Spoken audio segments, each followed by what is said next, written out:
Hi everyone, welcome back to CrochetRocks. This is my little Easter project and I'm making these little chick egg cozies just to go over either your normal boiled eggs or chocolate eggs, whichever you'd like. So underneath the big one is a big goose egg, but it will do for maybe a Kinder egg size or a small little Easter egg. You can actually just tweak these and make them any size.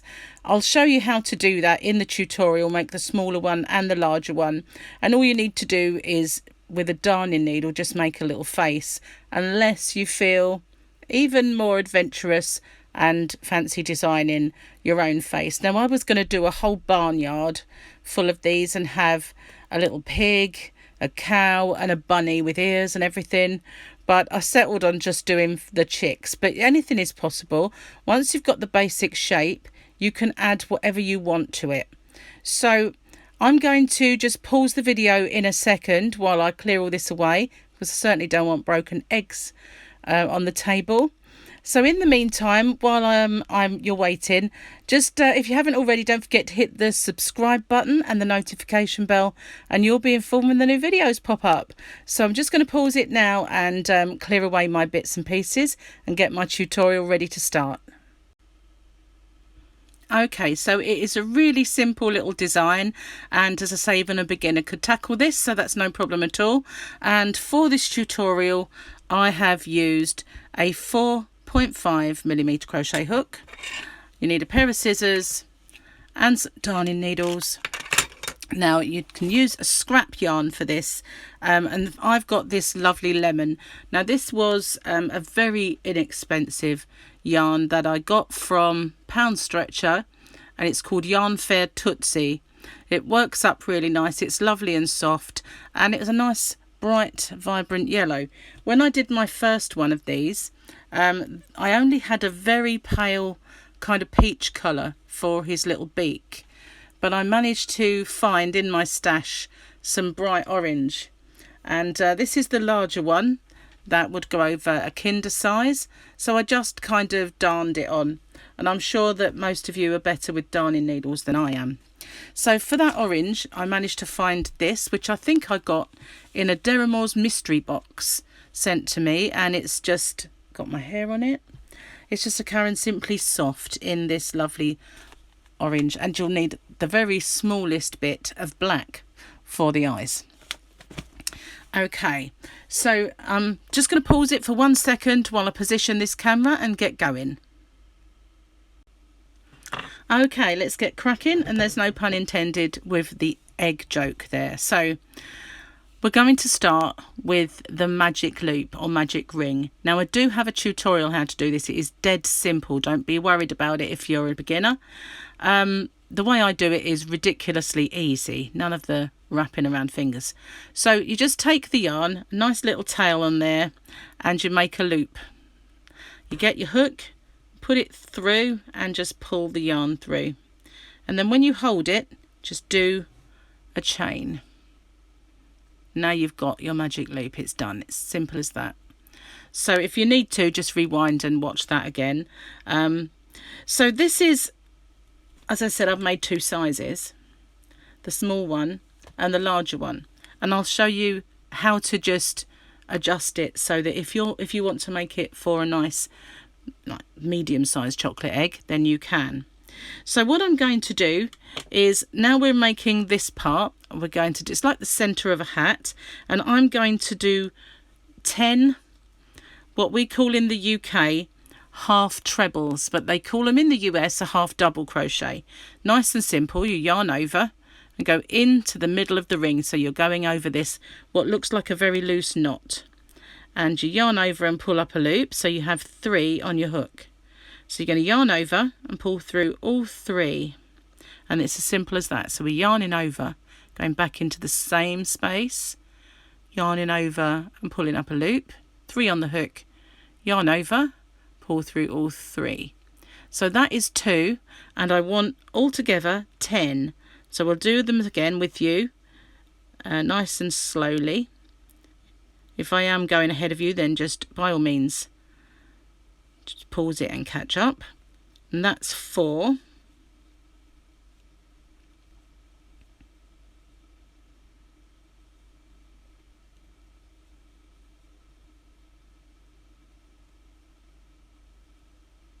I'll split the yarn there. So that's 6. So if this tail starts to get a bit short, you can always pull on it a little bit just to close that up, and then you won't have any problems. I think that was 7.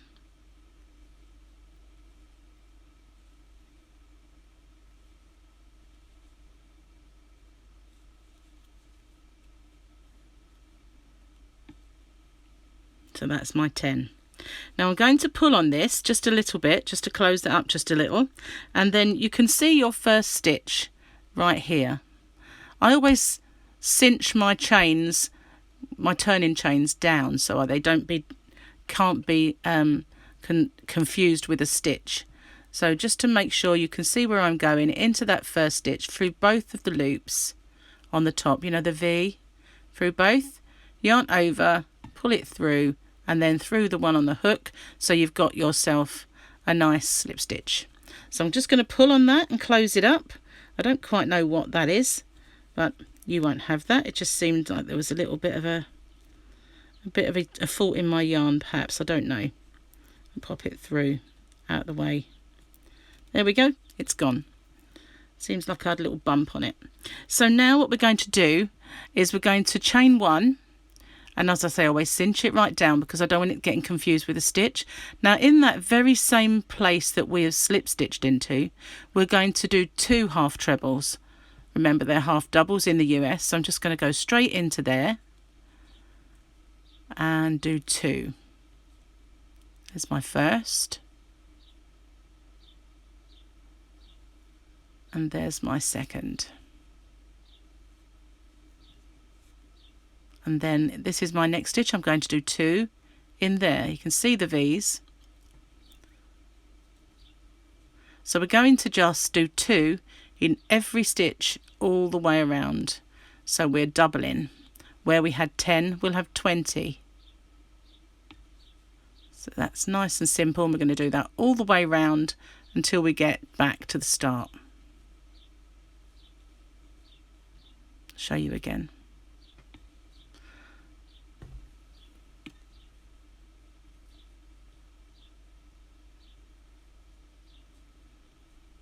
Okay, so that's as simple as that, and I'm going to do that in every stitch around. At the end I shall have 20. I'm going to pause it and I'll come back to you when I get back to the start.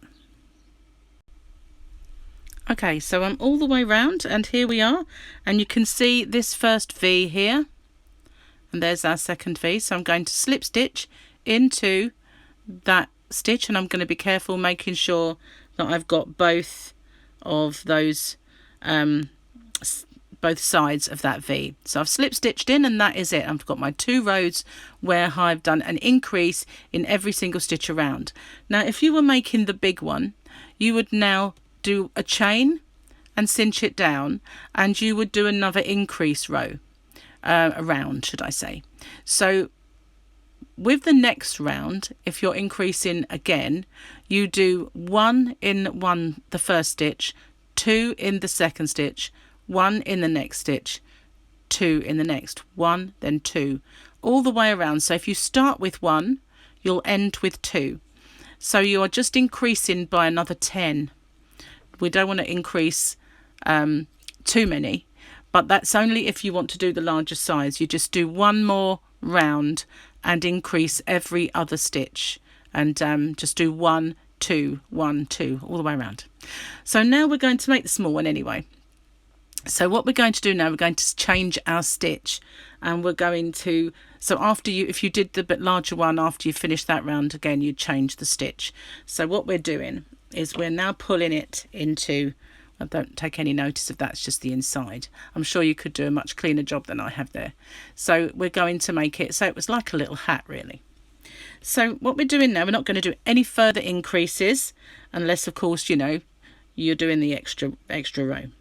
And if that's the case, just pause it and then come back to the video once you've done that.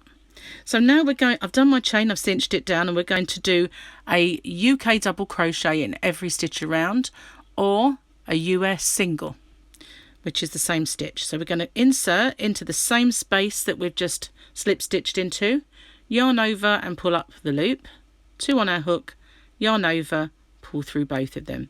And we're going to do that in every single one of the stitches. You can just see all of the V's. So we're not going to gain any more stitches at all. Just do 1 in every single stitch. Simple stitch, just in, yarn over, pull up the loop, yarn over, pull through 2. Just need to pull out some yarn. Bear with me a second.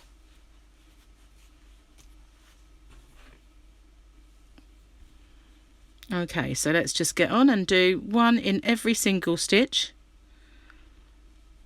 It's much easier if you do it with this stitch, because when it comes to doing the kind of embroidery for the eyes and nose, it's simpler, because if you imagine you've got these, just like it's almost like a little box. If you had this stitch, then it would be harder to actually just go from one stitch to the other. It's simpler. Plus it's you don't really want it to be see-through in any way. It's just a little egg cozy. So we're going all the way round. Not if I go ahead of you at any point, then just pause it and catch up with me. Got hair there. I swear I don't know how I have any on my head, the amount that comes out. So yeah, piece of me gets crocheted into everything I make. My hair, that is. So I'm just speeding up so I can get to the end, but as I say, if I go ahead of you, then just pause it. Now what you want to do is make sure that you haven't got any more stitches than you need, so you can just count these V's all the way around, and then you know how many stitches you have.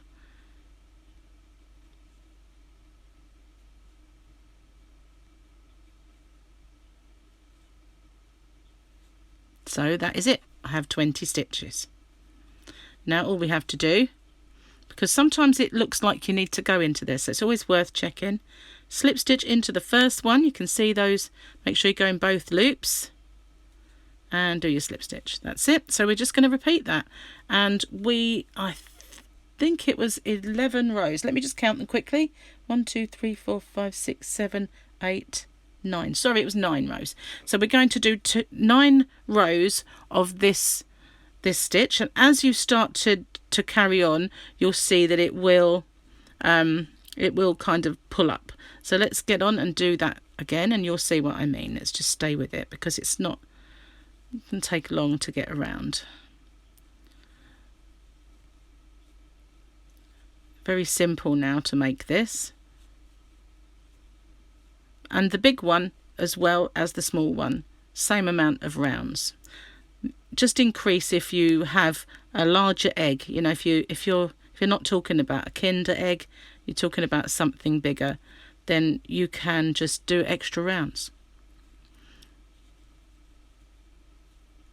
Nearly going all the way around, and you can see it's now starting to pull up. Looks like a little dish. That's what we want. Almost round. And I'll show you what we do next.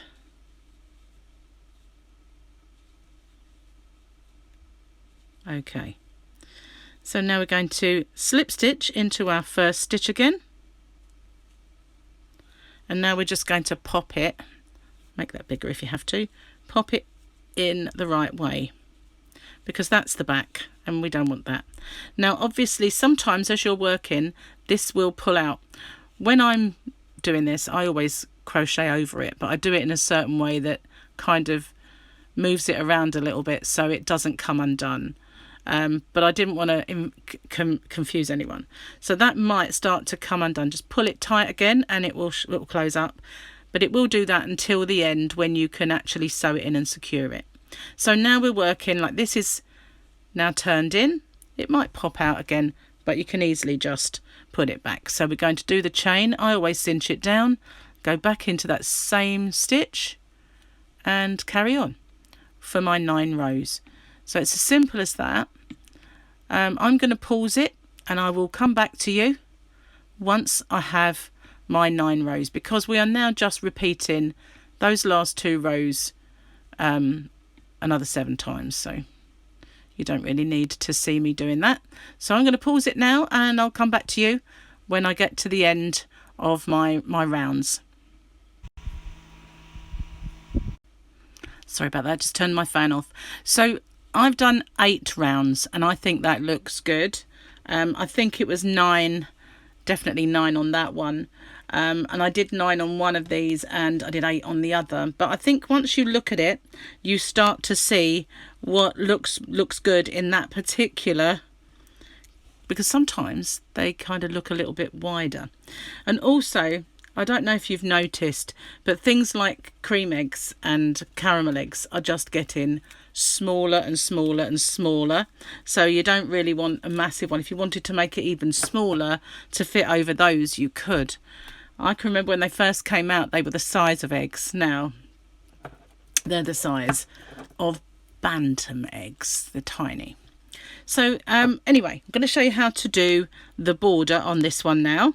So I'm just going to make sure that that tail from the beginning is tucked in there, just out of the way, otherwise it will get confusing. And I've slip stitched into my first stitch in the round. So I'm going to do my chain and cinch it down.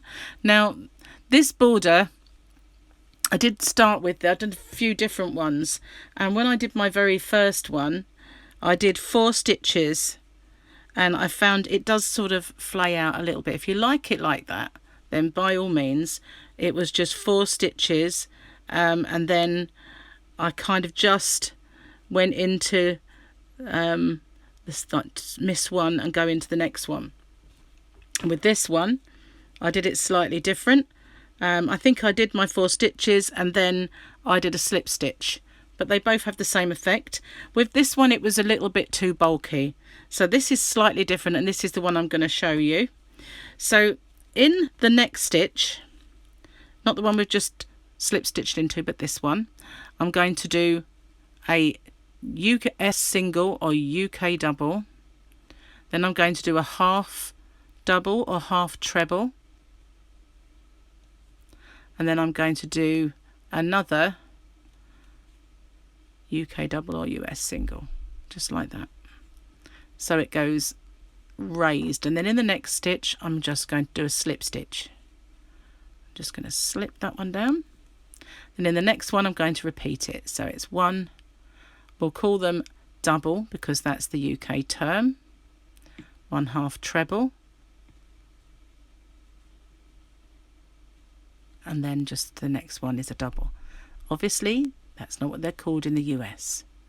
So, oops, nearly lost it. I'm going to slip stitch into the very next one, which is there.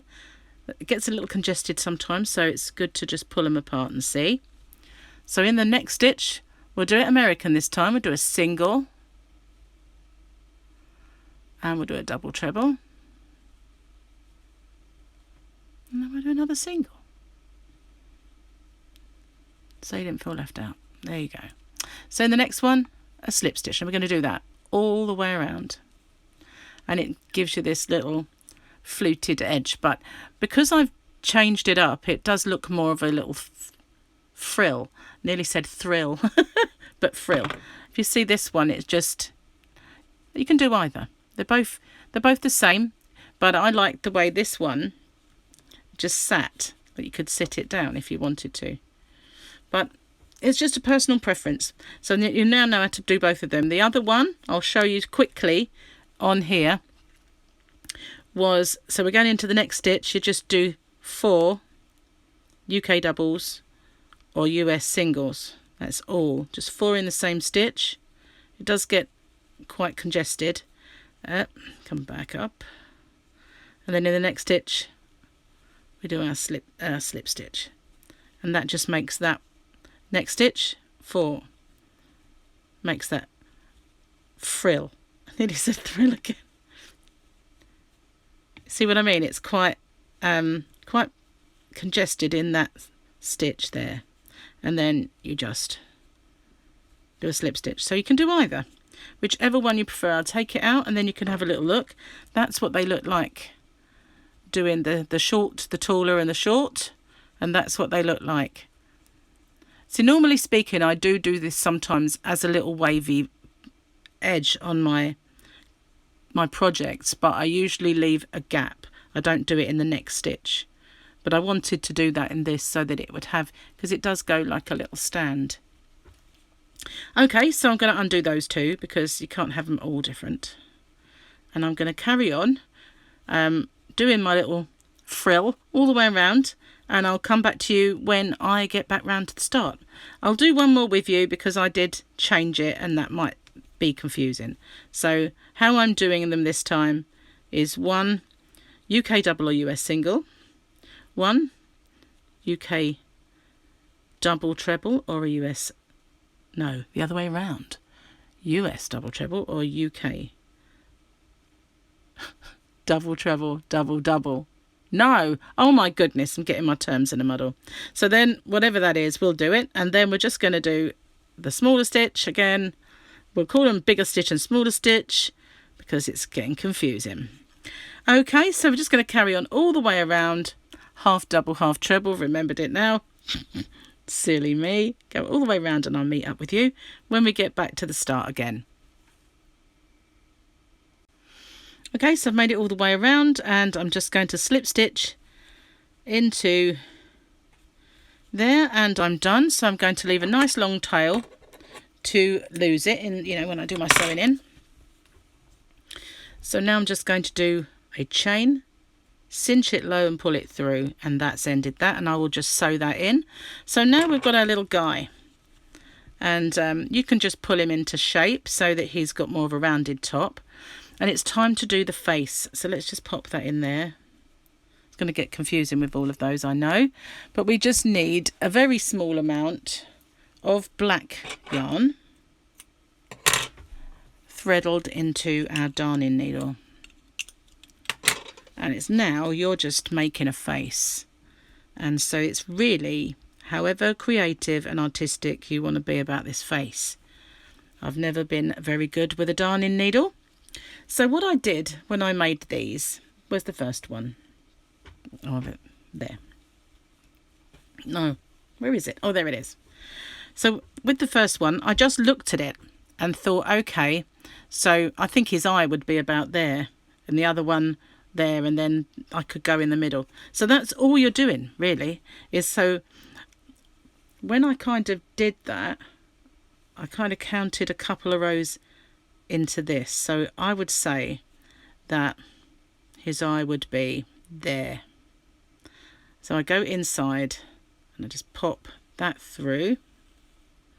It's really a matter of you decide where you want his eye to be. So I go into the very next stitch, nice and simple. We don't want to pull them tight, but we don't want them very, very baggy. And we just make his eye. Simple as that. Now you can go and do it twice if you want. What I would do is I turn it inside out and I'm just going to tie this together so that it's not going to move anywhere. And as I say, I don't really want it to be tight. Let's get these, I've come round my tail. Let me pull that out. There we go.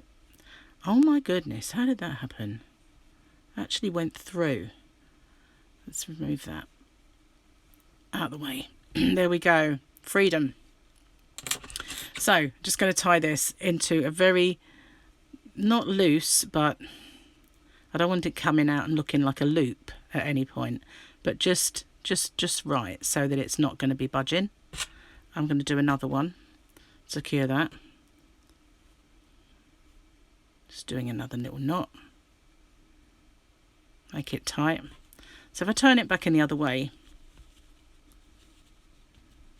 there you go. All fine. I knew I should have sewn those in. So what we want to do is we want to judge it the other side. So I've got 1, 2, I'm in the third. So that's 1, 2, I'm in there. So I want to come out of this stitch here. That's just how I judged it before. I've done them in a different place than the last time. So then I go into this one here. And I think this time it looks okay just going through once. But you can do it twice if you want to. It's not going to make a massive difference. But there we go, I'll show you. You can just about see the black through there, but it's not too bad. I think I might have come out slightly wrong. Never mind. Let's see if it makes a difference or not. I'm sure you'll be better at that than me. If I give it a little pull, it's the same. So there we are. His eyes match.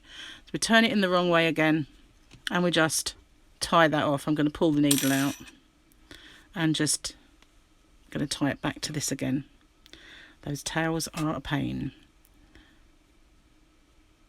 See, ordinarily this one wouldn't be there. I'd have sewn it in or worked it in as I went. Don't want to make it so that it pulls, but we don't want a baggy eye. And then we're going to concentrate on the beak. So I don't bother about sewing these in, obviously, because you'll see it anyway, and it's just on the inside. So I'll discard that. Turn it in the right way, and there's his eyes. They're not perfect, but I'm sure you can spend a lot more time and make yours much nicer than mine. So we're just going to pull out some of the orange. We don't need a lot. In fact, if you pull out too much, it just gets in your way. And again, we're going to thread that needle. And we're going to just make, and we've got one of my hairs again. Just going to make a triangle. So what I did is I just looked, okay, so this is where it's going to be. You can sort of see it's that far away and that far away. So here we go. Perfect place for a beak. But this one, I might need a little bit more. I don't know. There we go. Just go in the other way. Try not to trap that yarn again. And we're going to make it into a V. That yarn's not in the way. That's good. So come down and come out here. I don't think we're going to be able to do it that perfectly. I'm catching it. I should have sewn them in, or just chop them off. Chop them off. Where are you? Come out. That's it. Don't want you in the way. So there we go.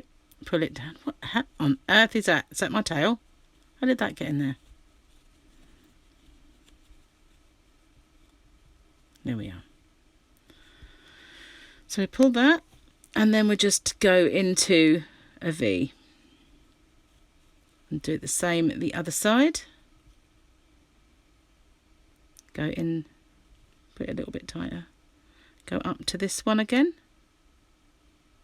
I'm in the right place. Yep. Thank goodness for that.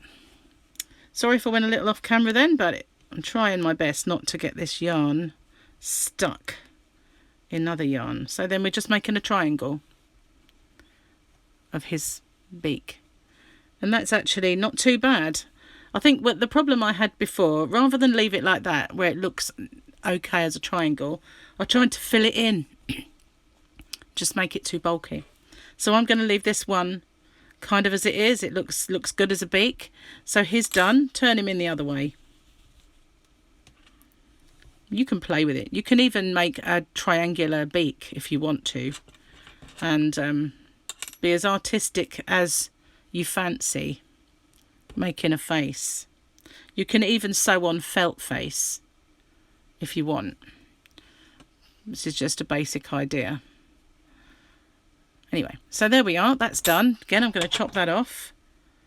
And all that remains is to sew in my ends. So what you've got to do is remember that this one needs to be tight. Because that you don't want his head coming undone at any point. And I don't know if you can hear those guns. They've been going off all morning. They shake the whole house, so you probably can. But they are annoying. But, you know, this is life. So I'm going to do a little knot to secure that by going through the same loop, pulling it. And then I just need to sew it in. Sorry if they're annoying you. They annoy me more, I can assure you. I don't know if you can hear it, but I can feel it rattle the house. Sometimes you don't hear them for a long time. But this morning, they've been exploding a lot of stuff somewhere across the water. So that's fine. That's buried in there now. Oops, throwing everything about. So doing really well here. So now I've just got this one. And that one, I'll do the same thing. Just bury it along that bottom edge. So it's up to you when you look at it, if you think that 8 rows is enough, or whether you want the 9th row. I was fine with the 8 on this one. Two of the others had 9, especially the big one that had 9. But it depends on the size of egg. So if you want the larger one as well, as I say, you just do an extra increase round. And if you need to do one for a very big egg, you can just do another increase round. And this is the moment of truth. And turn it in the right way. And here he is. He looks better than the others. I think every time I do one, he looks better than the other ones.